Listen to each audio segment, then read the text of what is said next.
Hello বন্ধুরা, আজকে আমরা বানাচ্ছি কুমড়া ফুলের পকোড়া। ঠিক আছে, তো তার জন্য প্রথমে আমরা কুমড়ো ফুলকে কেটে নিয়েছি।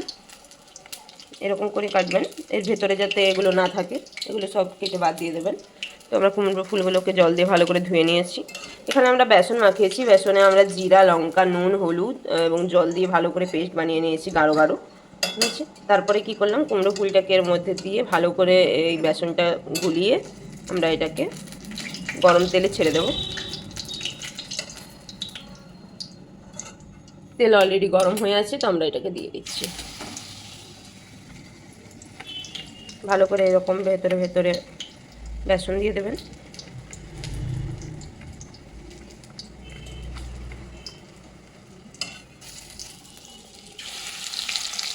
তারপর এগুলোকে উল্টে নেব।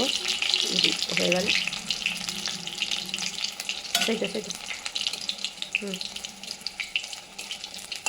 উল্টে নেব।